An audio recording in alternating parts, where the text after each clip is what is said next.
Welcome, everyone, to a conversation about race, equity, and justice. My name is Jornea Armand. I am one of your Educator Innovation Leads on Team Flipgrid, and I have the pleasure of having the other two Educator Innovation Leads on with us today, Ann Cosma and Jess Boyce. Hey, everybody. We are so excited that you are joining us for this conversation today. All right, and so we have our other colleague, Adam. He is kind of on the back end. He's going to say hi. Hello, everyone. Honored to be joining you all today. And as Jordan mentioned, I will be on the back end producing. So I just wanted to drop in and say hello and thank you all.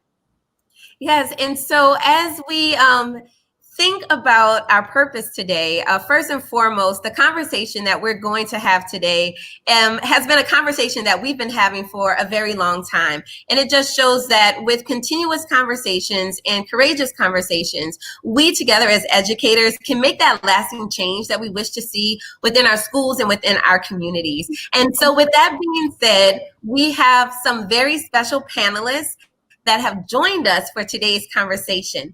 First, I would like to introduce you all to an educator from Brooklyn, New York. Her name is Yaritza Villalba, and hopefully I say your last name correctly, Yaritza. Please share with us a little bit about yourself.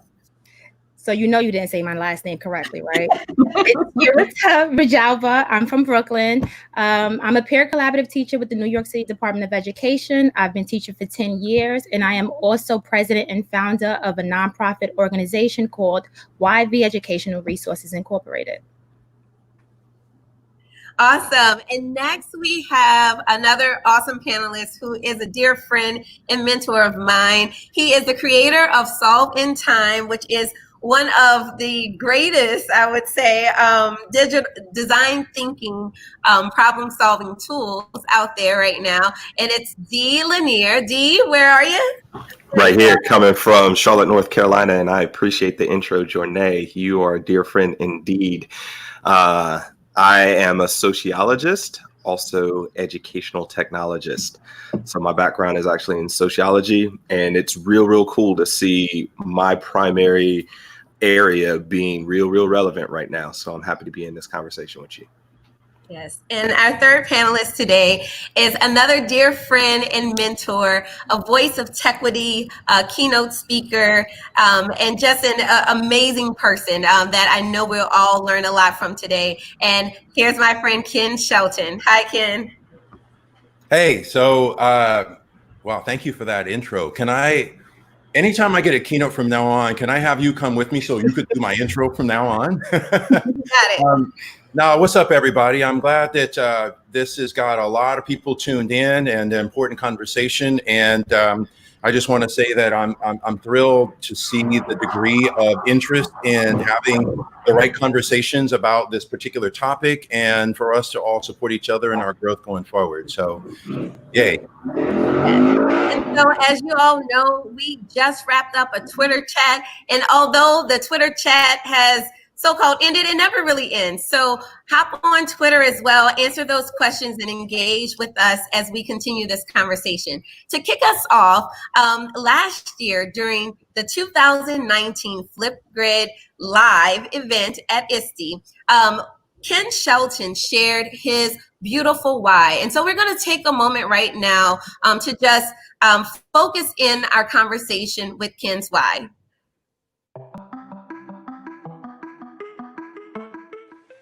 You ever wonder why some succeed while others fail?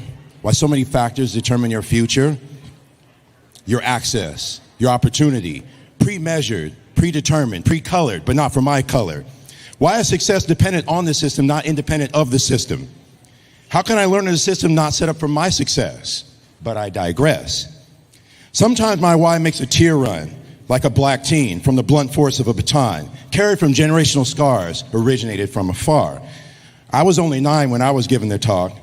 Be careful, son, of the way you dress, the way you walk, the way you speak. Don't run. Like a key that would unlock me and break a cycle, the system would rather roll over me than carry me. How can I succeed in a system that would plot my incarceration instead of my education? So my why is speaking my truth. I will no longer be a victim of the shackles of a foreign institution. My determination will free me from my own mental subjugation. Speaking your truth is a thing you do because speaking your truth is you being you. Therefore, if speaking your truth is your why, then I say, why not?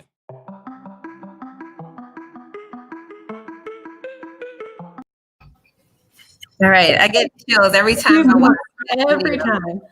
And you guys know, as educators, when you present your students with either text or a video, you don't want them to just read it once or watch it once, because you want them to unravel what's being shared or shown. So Ken, when you shared your why and when you created your why, can you share with us how you came about with that why and why it's so important to you?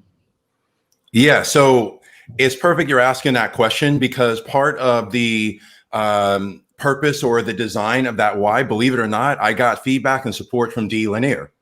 So, you know, it really just boiled down to my understanding of how our educational institutions are designed and built.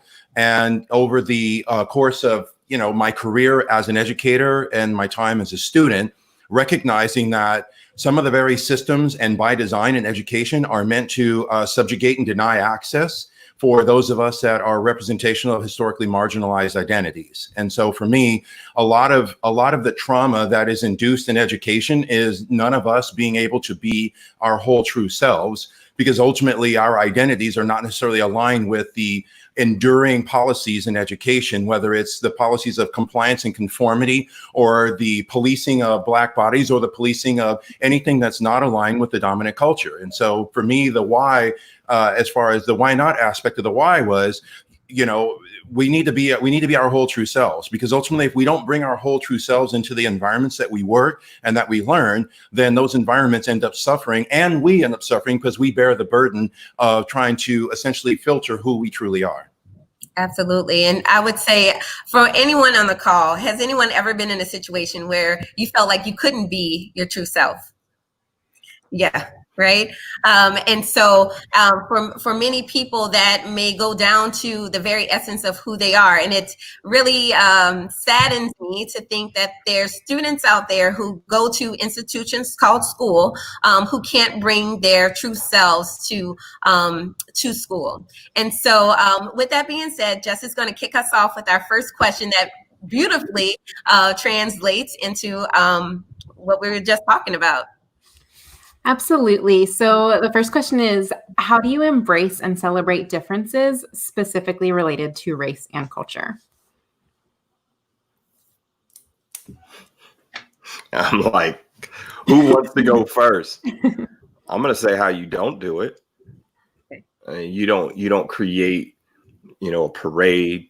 You don't create these generic, we're going to have culture celebration day and everyone's going to bring in their different flavors of food. I mean, that's not how you really do it. If you want to be real with that, how you really do it is you really get to know and understand people on a relational level. You really get to know and understand their background and doing research on their culture and really just digging deep and understanding. We do these little taste testers of people's culture, and we sample and we say what we like and what we don't like when we have these little community gatherings where everyone wears, you know, different attire and has their flags, and they give a taste of different foods from different places. That is as generic as it comes, as fake and as phony as it comes, and as frustrating, I will say, experientially for those of us who come from different backgrounds, to see that we are put on parade or on safari. Look, there's one of those. Let's go over there and go see it closer. That's not how you do it. So I agree with Dee. When I was in junior high school, we had what was called Cultural Awareness Day. And that was the day that everyone brought a dish.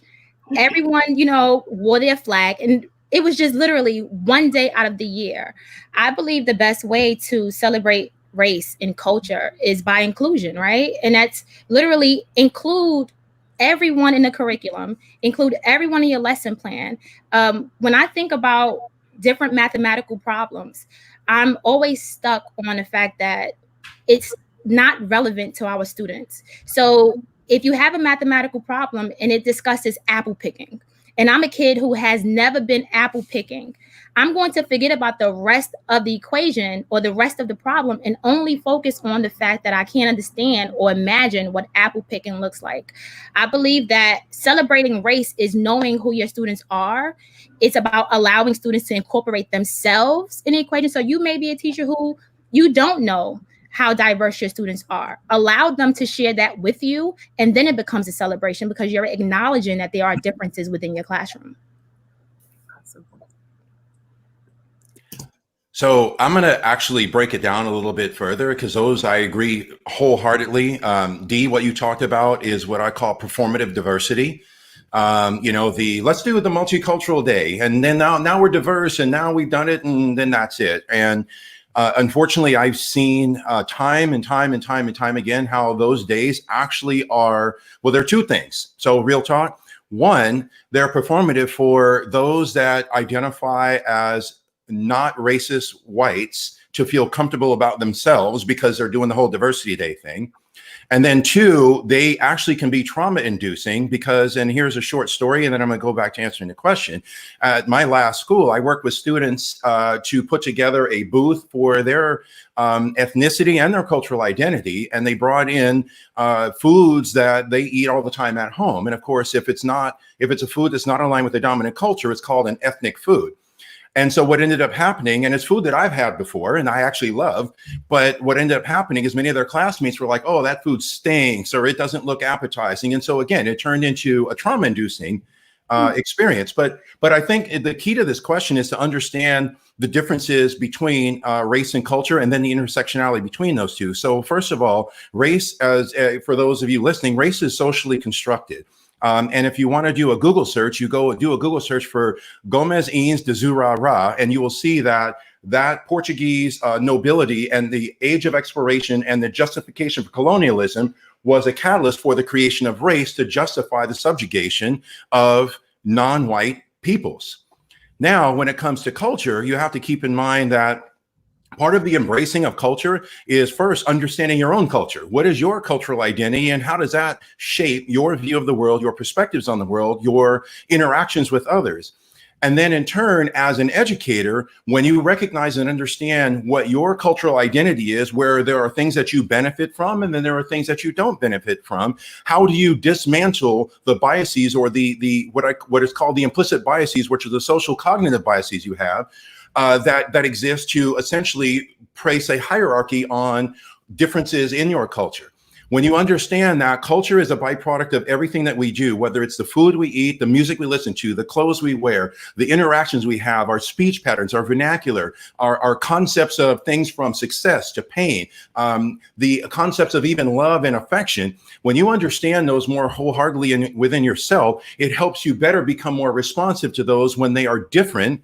And ideally, it serves as a catalyst for your door to be open to understand more of cultural differences. And then in turn, once you do that, you will then become a more culture responsive educator, which means that you are more embracing of both race and cultural differences in your classroom, your school or your school district, or even your school system. I was just going to hop in and say, Ken, I appreciate you saying that so much. And understanding your own experience in that helps not only increase awareness, but that awareness is understanding. And Yaritza, I know on social a lot lately, you've been talking about relationships with students and getting to know that whole student. So whether it's beginning to understand each unique part about them, that whole individual, you'll hear the three of us talk a lot about it. It comes back to relationships. And what Dee described about Cultural Day, that was my elementary experience in the 80s in Southern Texas, having that one day. I remember that. And then not having other meaningful challenges in my education system growing up to really explore that. But I just thought too, before I'm not ready to move away from question one, but Yaritza, I wanted to invite you to share, like, you speak so passionate about knowing who your kids are. And recently you talked about if you're afraid of who your kids are, you don't know your kids. So I wanted to invite you to speak to that. So my thought behind that is just, in certain occasions, it takes way too long for a teacher to get to know their student. And when we even think about culture, the way a student may respond to the way you say hi is a part of their culture.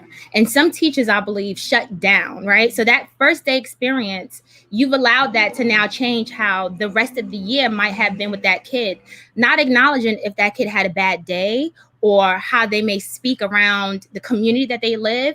And so when you build relationships with students, you can best prepare your curriculum, your lessons, your classroom environment, communication for that student. I believe that, you know, in a classroom of 30 students, you have different personalities. And for me, I teach overage undercredited students. And so my students are from all around Brooklyn. And so their personalities are different. Their experiences are different. I'm getting some of them who have been in this school system for so long, and so many people have failed them, that the way I say hi or the way I respond to them ignoring the hi or their way of saying hi to me will literally impact how the rest of the year goes. And, you know, Ken talked about the fact that if you don't know your own culture, then it's kind of difficult for you to embrace somebody else's. And that's exactly what goes in the classroom. That's how you form relationships, by literally saying, I understand who you are. I see who you are. How can I learn from you first? And then I'll teach you something else. So that's relationships.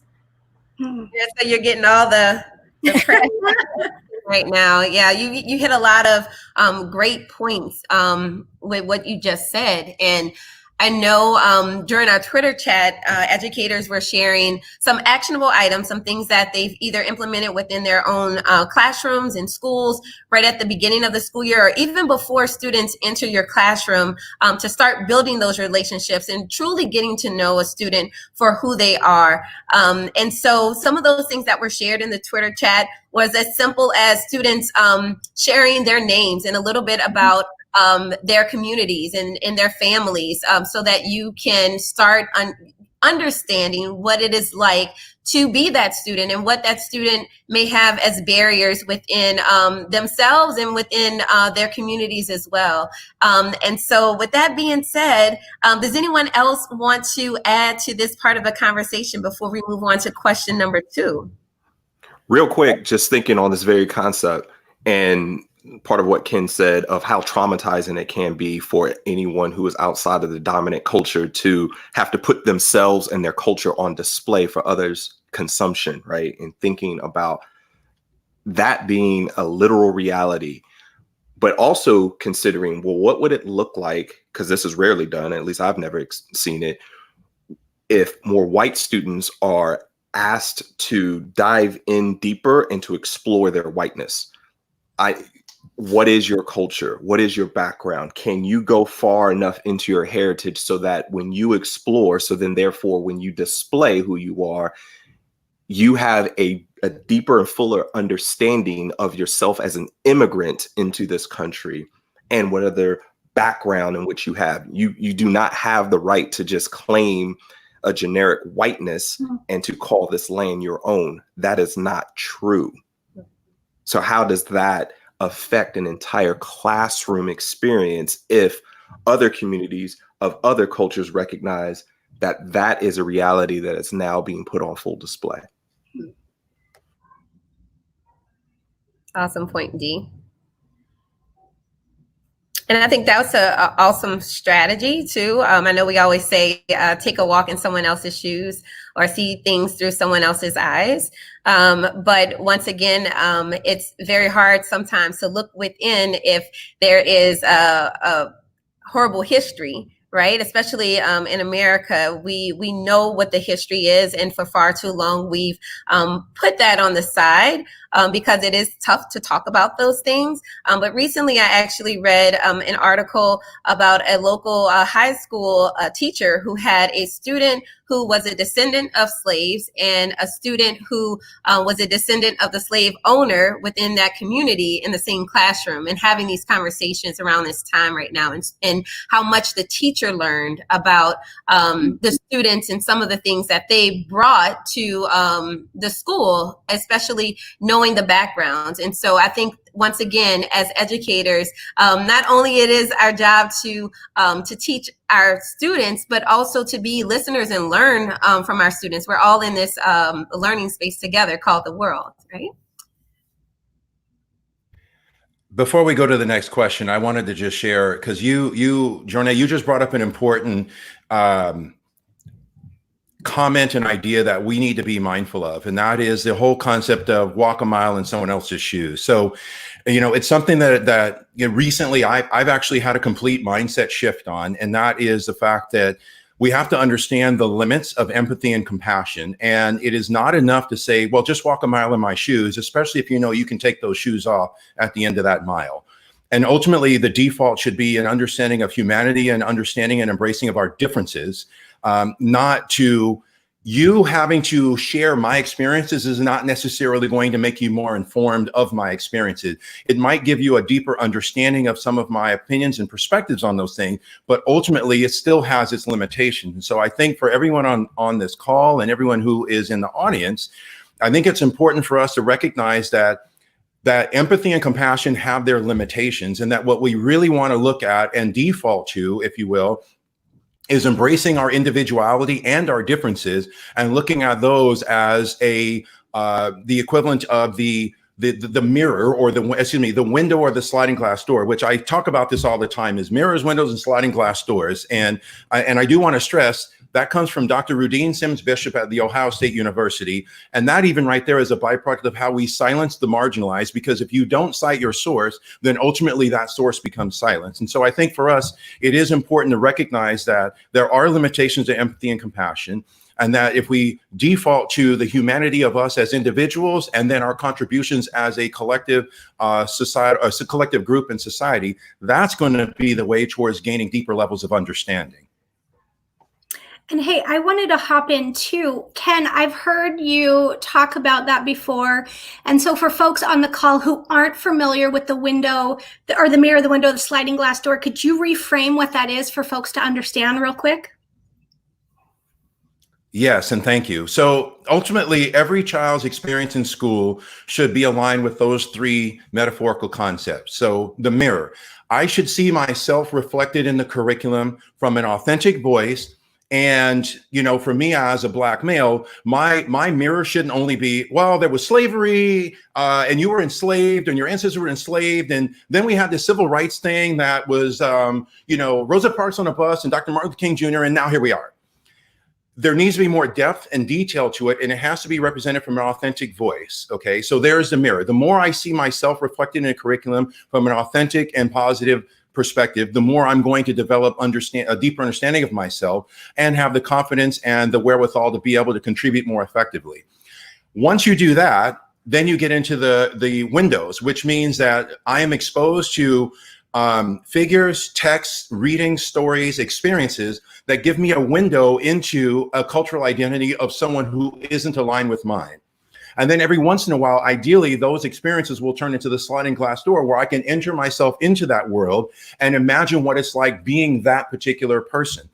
And then there's another layer to that, which I do share, is by Dr. Debbie Reese, who is an Indigenous professor here in the United States, that sometimes those windows have curtains on it because you have to make the effort to pull the curtains back to say, I really want to learn more about you and your cultural identity. And then once you pull the curtains back, you now see into that. And so for everyone on this call, I would ask, in the context of your learning environments, how often are cultural identities represented in any subject matter that isn't a cisgender white male?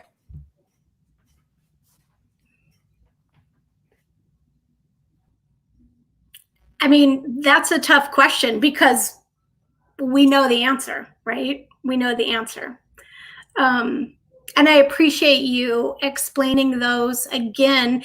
It was sort of like a new, the mirror, the window, the sliding glass door, hearing you talk about it. I think it was the first time only last week when I listened into the conversation that you had with Misbah from Wakelet, but that's a powerful way to dig deeper beyond the statement or walk a mile in my shoes, because it branches out in so many different ways. So thank you for explaining that. I'm going to guide us into the next section of this conversation. I know so many people are sharing incredible thoughts, ideas, and resources continued across social and in the comments. But I'm curious for the three of you, in what ways do you strive for equity in and beyond a classroom space?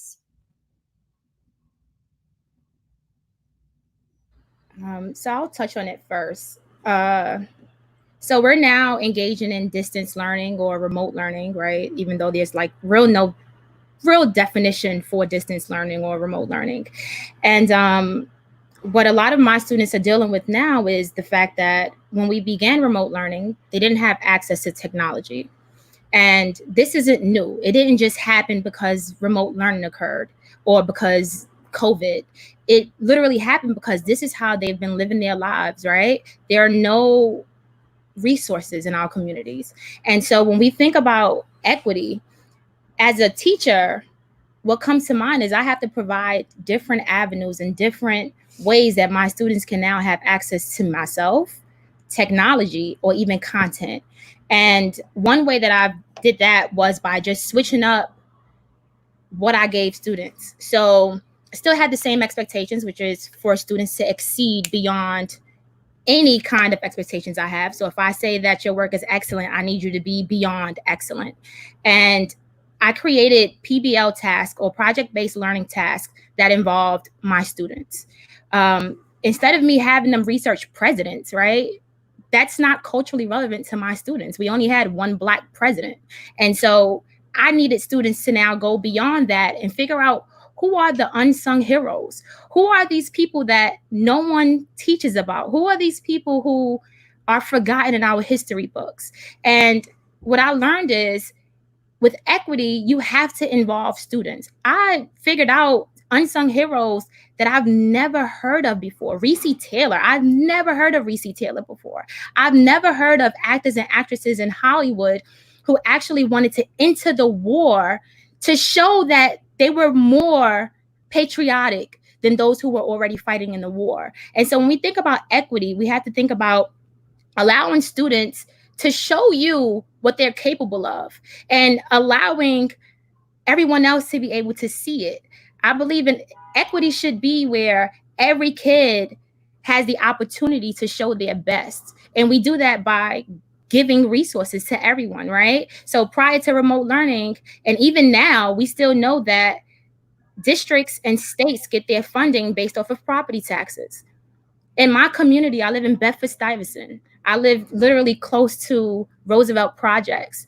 And I know for sure that my district does not have adequate funding for my students. So what equity looks like is us actually picking up the resources, us actually knowing that, yes, Corona hit, yes, we've learned about the disparities. What are we doing now? Who's giving us iPads? Who's giving us laptops? Who's showing students how to turn on and off the laptops? Because it isn't just about giving someone a device and thinking that now everything is equitable. Who's there to show the students their capabilities? And so for me, equity, like I've said before, is definitely inclusion. But this time you're allowing students to actually be their best by giving them what they need and what they deserve.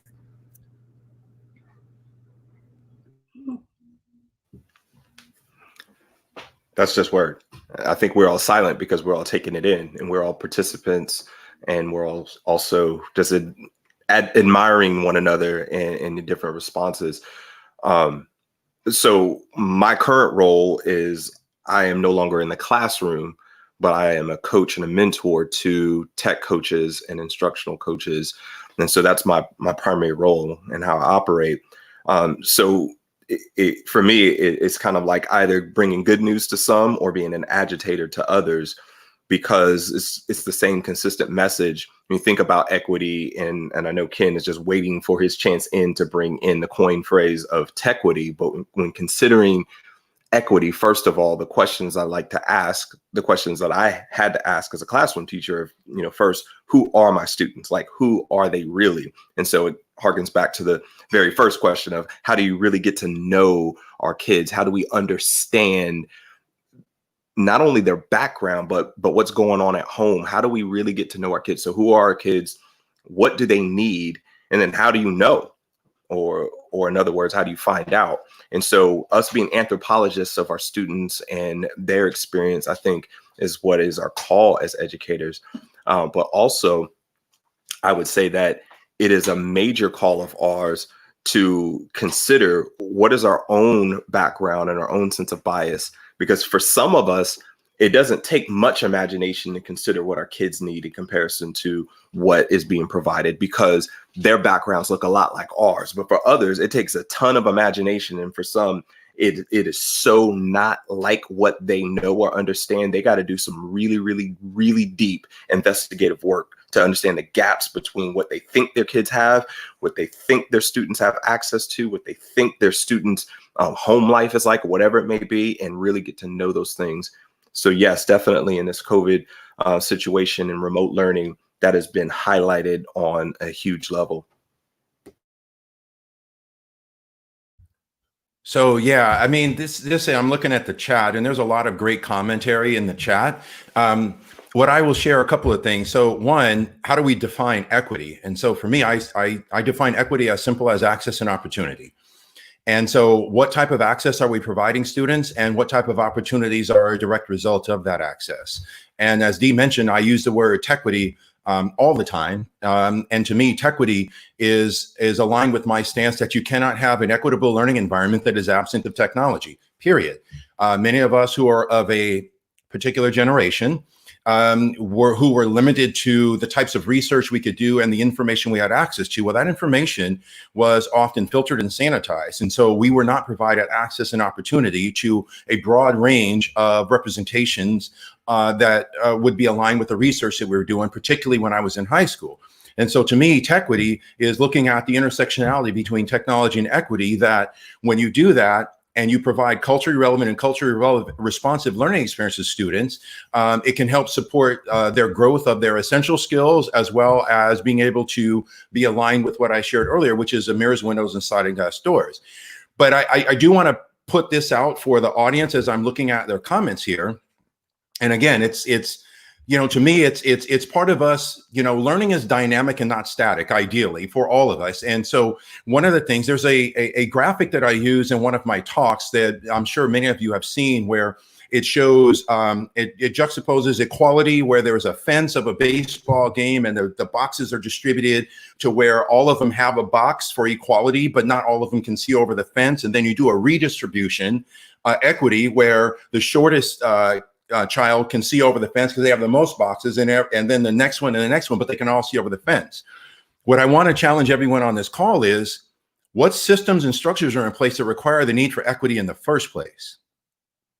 Because see, if you think about it, again, distribution of resources, access, and opportunity. It's no coincidence that there are many schools in the United States, and quite frankly, globally, that I can identify by the zip code what kind of access and opportunity the kids are going to have versus those that aren't in those types of zip codes. So really, in terms of the classroom and what we do, we're still maneuvering behind that fence. What we really need to look at as educators and an educational community is, how can we knock the fence down so that we eliminate such a disparate need for equity in the first place?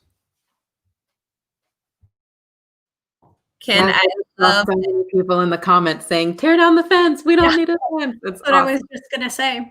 And I'm so glad you said that, because we actually have that image right here. Adam, you mind popping that in that image for all of us to see right now?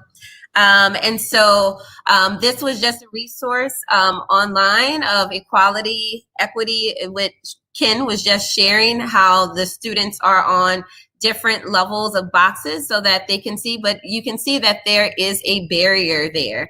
And so in this image, there's a depiction of liberation, tear down the fence, like make sure the barrier is not there. But then there's still more. So this was just a Disco library topic that was created so that you and your learning community, as well as your students, can maybe explore that what next. beyond that. So with that being said, this kind of goes right into the question number 3 about justice. What does justice mean to you, and what ideas do you have to discuss justice with your students? And you may even want to reference that last invisible box. What would you put inside that box to truly represent when we have justice for all of our students?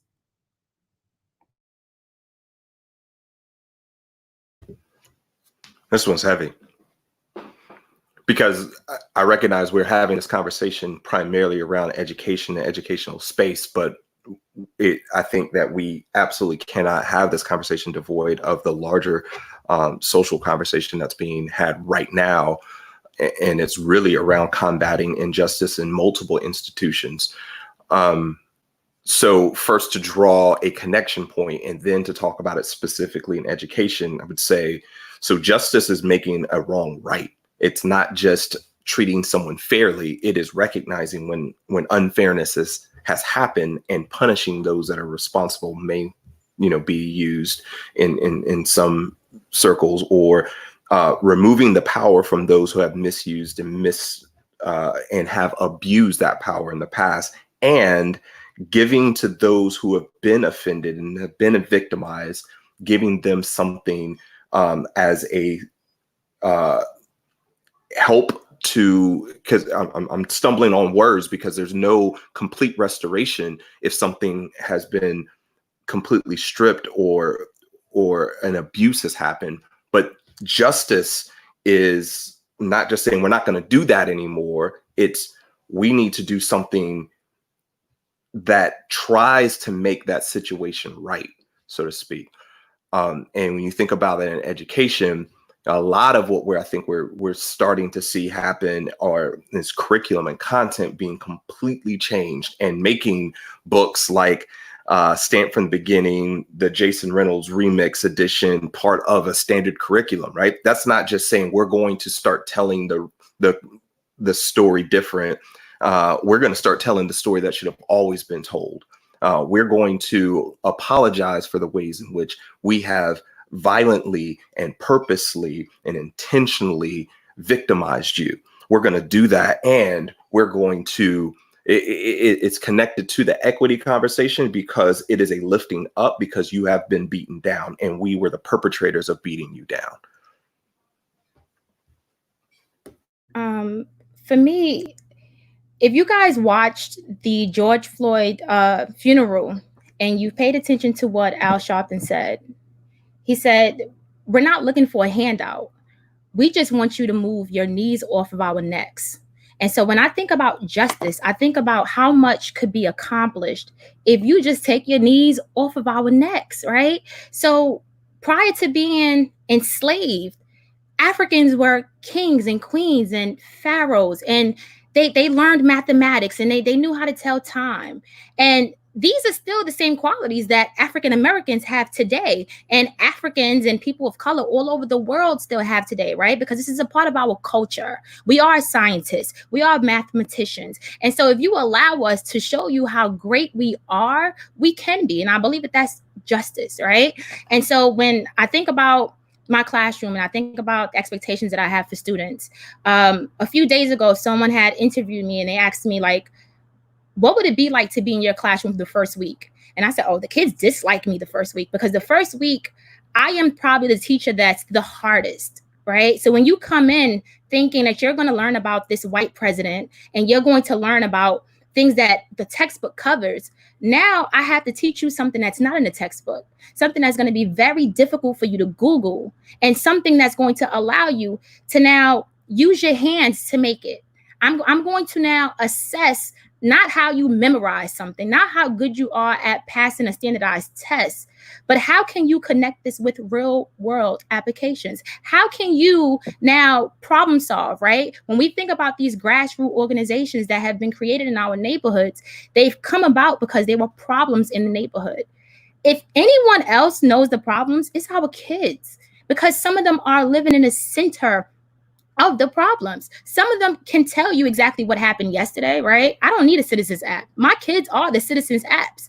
And so if you just allow your students to show your greatness or their greatness, if you remove the systemic barriers that exist, then I believe that is justice. Justice is allowing us to show you that we are competent, we are willing, we are able, but you're holding us down. And when I mean us, I'm talking about students, I'm talking about teachers, educators, parents, right? Because I noticed even in the chat, someone said that with remote learning, it's kind of difficult because you also have to teach the parent. As an educator, it is your job to teach that parent and that student. Like, for me, justice is knowing that if I taught the parent how to upload a document, or if I taught the parent what book to look in for the answer, or if I taught the parent how to pronounce certain words, then I've actually taught that student. That student is actually learning from someone who spends the other half of the day at home with them. And so you have to look at what you can do as an educator, but also how are we preparing our students for life after high school? If you remove the barriers, we can do just that.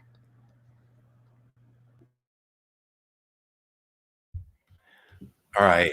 So a couple of things. And one, I'm in full concurrence with both of those comments. I think, first of all, when you think in terms of justice, there are some precursors to that. So let me walk everyone down that path real quick.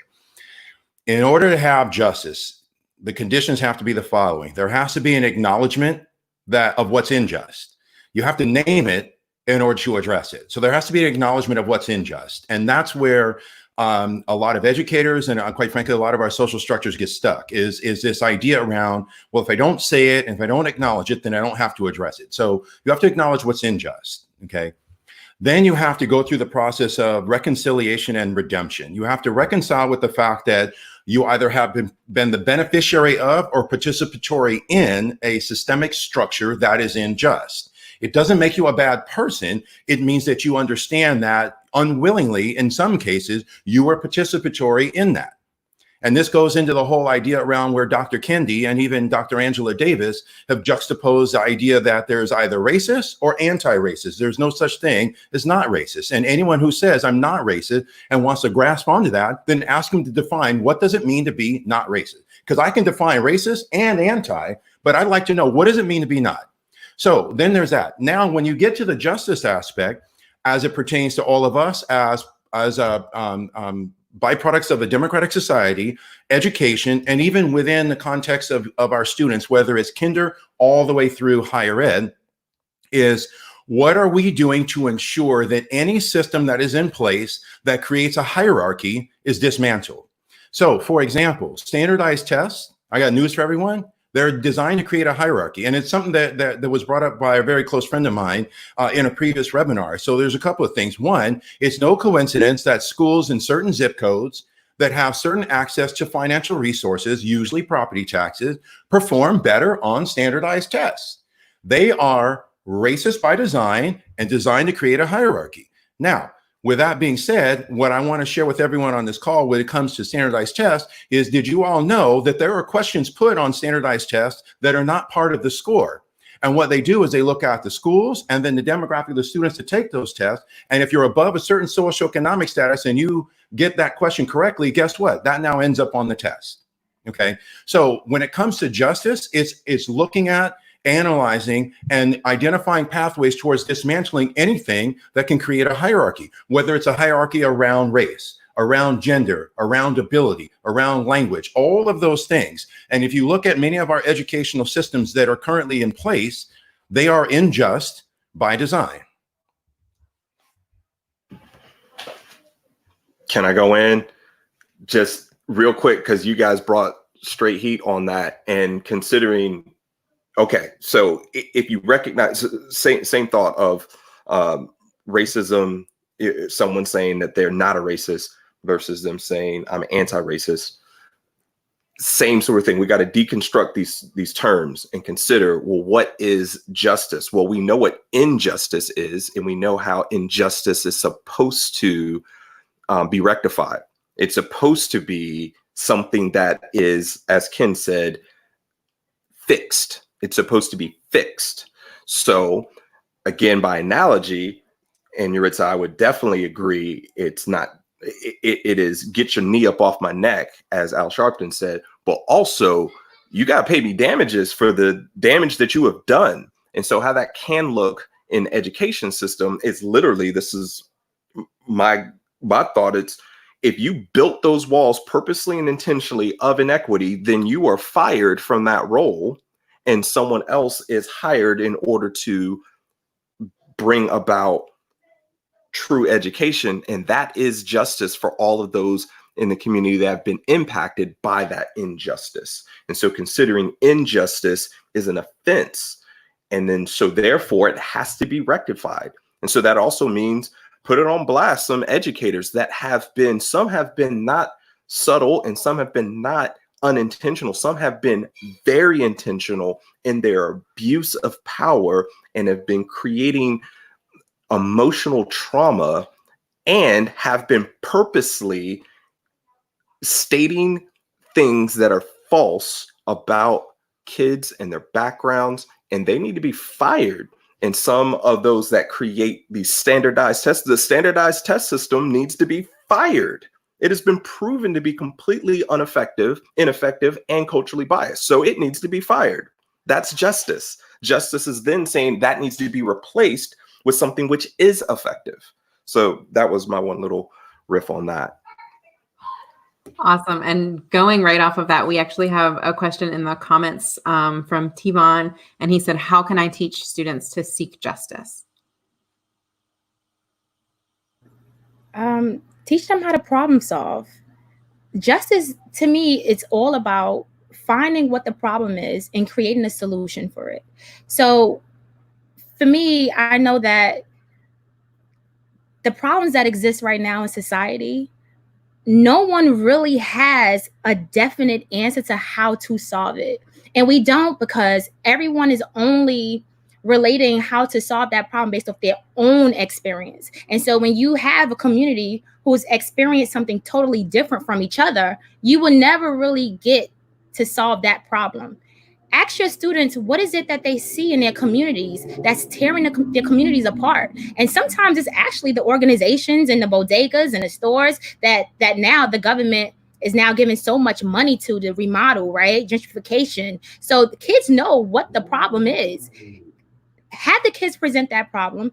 Ask the kids, what are your solutions? And then teach the kids how to go beyond just writing on pen and paper. Like, for me, it's if you propose a problem, you're telling me how to solve it. As an educator, I'm going to help you, because I do know that I may not have all of the resources, but I may know a few people. And I know that I have a Twitter. I know that I have a large group of people that I could probably share this with, who knows somebody, who knows somebody, who knows somebody. And then we could tackle this problem. Seeking justice is about literally sharing what your issues are. Right? You may not agree with what those students are saying the problem is, because you're probably not even from their communities or their neighborhoods. And so this is a learning experience for you as well. How do you help students make their communities better? Because that's what's going to actually have to happen in order for change to actually occur. And one actionable item, as you're saying that, Yaritza, Dee, solving time perfectly goes along with this. So Dee, do you mind sharing a little bit about that process that students take with solving time? Yeah, absolutely. And I'm like, thank you so much for the segue. MCYV with the bars, just dropping it. Yeah, because our kids do have the proximity to the pain. They can look in their own community. They do see what problems exist. And if we actually empower them to become problem solvers, then why not? And then as educators, if we can just help them to understand the types of questions that they should be asking, the sort of research that they need, the people and the resources that are necessary in order to solve a problem, then we can actually create a community of problem solvers. And so that's what Solving Time is. It's the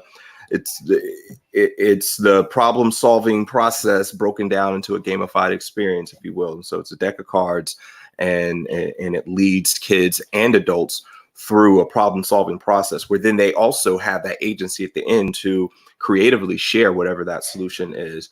And so it's going from something which is problem-based learning to then you can actually put it into action and make some real change. So I'm looking forward to giving some cards to YV and seeing what her kids do, what her adult learners do too.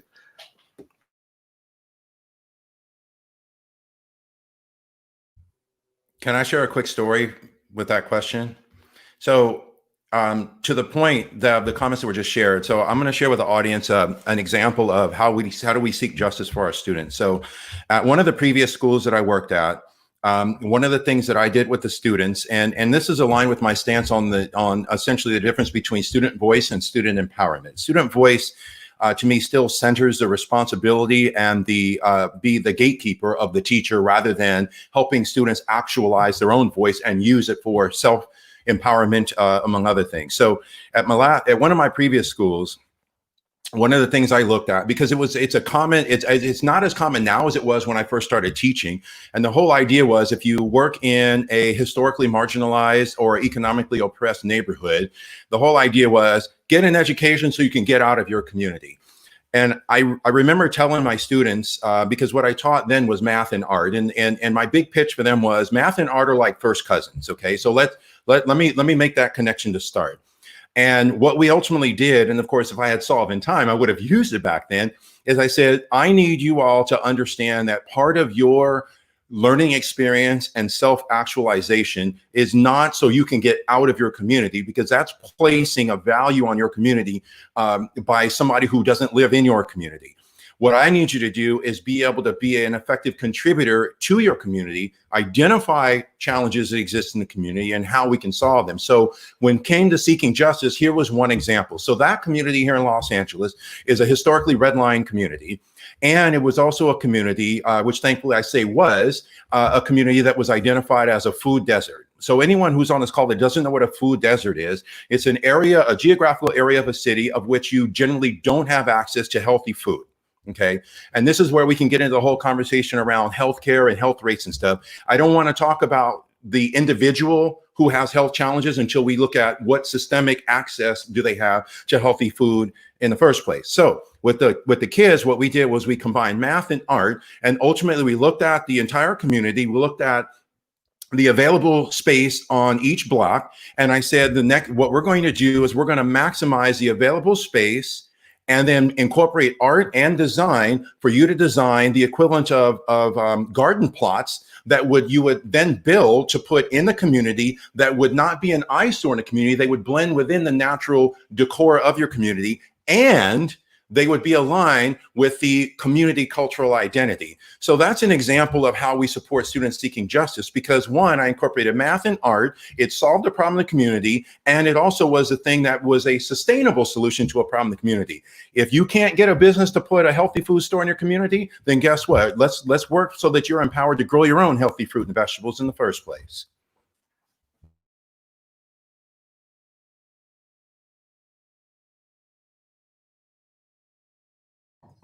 Right now, I know everyone is taking a moment to really think. And our mission at Flipgrid is our educators' mission, to empower every person on the planet to share their voice and also to respect the diverse voices of others. And so this conversation, although it's one of many conversations, we hope that you continue these conversations with the communities that you are in, whether it's your learning communities within your schools or in your classrooms.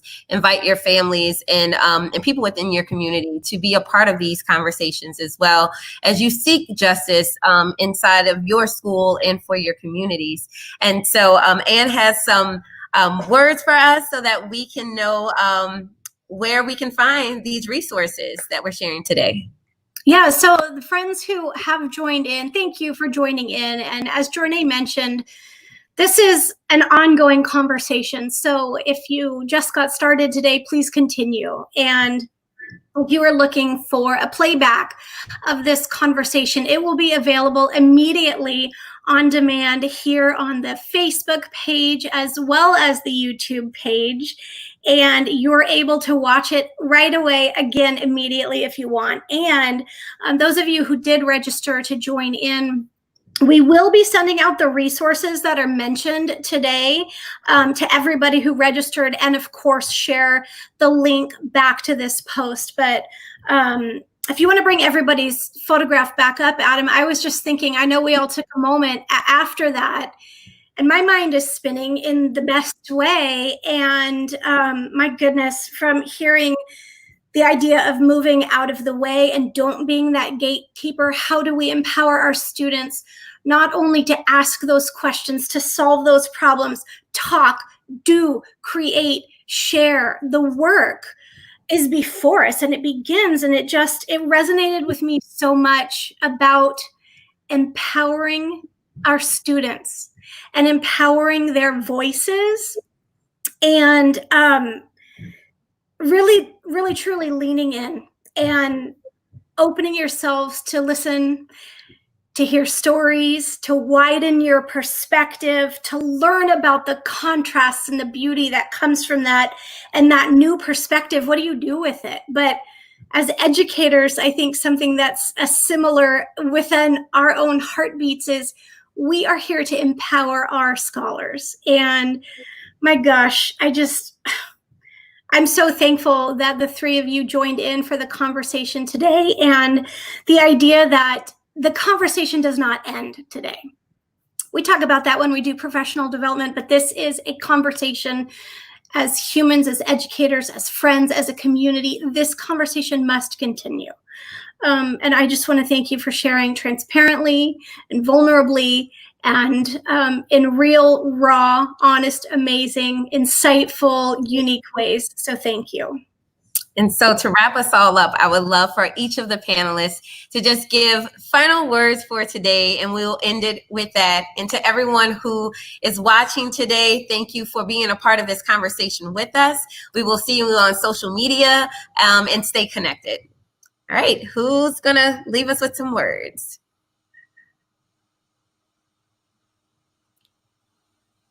I love it. I can go. I was going to go last. So, first of all, I do want to thank all of you, Anne, Jornea, and Jess, and the Flipgrid team for the opportunity to be able to have this conversation, to be able to share this space with both of the panelists and even the community, because I've been glancing over to the right, looking at the chat and stuff. And then ultimately, what I would say to all of us collectively, and I say us because we're a community of educators, is that we have to look at what we are doing and our role and our participation within the system, and recognize that no sustainable movement occurs in isolation. And that some cases, for those of you that are in the classroom, if you feel that you are teaching through a social and even racial justice lens, even in times when it feels like you're in isolation, just know that you have a whole community of educators that even if we're not with you physically, we are with you in spirit. And ideally, the technology can be the connection that you can have with those of us who are aligned with that mindset and that drive for the right degrees of sustainable change in education. And then in turn, I also want to share with everyone in the whole community, ultimately, we're at the precipice of seeing the right degree of systemic change, and it's a marathon, not a sprint. And in fact, the metaphor that I like to use also within the sports world is that we're like a peloton. So for those of you that don't know what a peloton is, if you ever watch a pro cycling event, it's when the cyclists are in a line, the first person is always drafting for the remainder of the team. And when that person, when they start to get too tired, they cycle to the back and then someone else takes the front. So just know that we're in it for the long haul, and not everyone's going to be on the front lines all the time. But ultimately, if we stick together as a community and we look at it as that it is a community endeavor and that's how it can be sustainable, every little bit that you do and that we do together makes a big difference. I'll go real quick and just say, like that's already been said, thank you guys so much for having us and allowing us to just spill on this. If I had any suggestion for my fellow educators out there, is I would say, really dive deep, passionately in dismantling racism in the area in which you have a form of current and existing passion and expertise. So any of my social studies teachers, history teachers, become the best at dismantling racism in that curriculum area. If you are a counselor, become the best at dismantling racism as it pertains to behavioral management, as well as understanding how tracking and how testing affects our kids. Like, become the best at whatever you've already dedicated yourself to, and exploring how you can become the best anti-racist within that particular area. Oh, it's my go. So I do want to say thank you guys. This was a really dope panel. What I would say is we have to start somewhere. And I noticed that a lot of people, you've been thinking that the right path is anti-racist curriculum and anti-racist lessons. And I think that you should take a step back from it and just do some research. Look at the history of Africa. Look at the fact that some of the first people were found in that continent. Look at why, people decided to enslave Africans. So for me, it's in order for me to understand who I'm teaching, and I know Ken and Dee said it before, I really have to understand who they are. And who they are also deals with who their family is. It also deals with where they come from, and not just the community they live in now, but where their ancestors came from, right?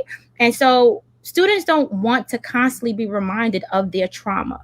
If I got hit by a car yesterday, and then I see you later on that year, the first thing that you're going to say to me shouldn't be, I remember when you got hit by that car. You're going to ask me how I'm doing, and then you're going to move forward. Stop thinking that the way to solve this is by reminding students of the trauma. You don't need to remind someone of a trauma that they're living and facing every single day. Start off with acknowledging so much greatness that Africans and African Americans and people of color have literally done for this nation and this world. As educators, our voices need to be heard.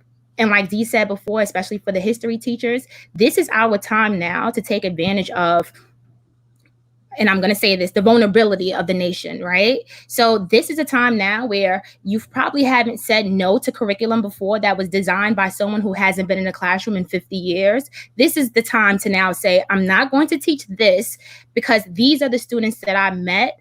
And so my curriculum has to now be designed for those particular students. And I get it that this summer, everyone is going to use books and everyone's going to design curriculum. But remember to keep the students in mind. And if you haven't met that student just yet, I need you to think about how relevant your curriculum is going to be for a class of students you haven't met.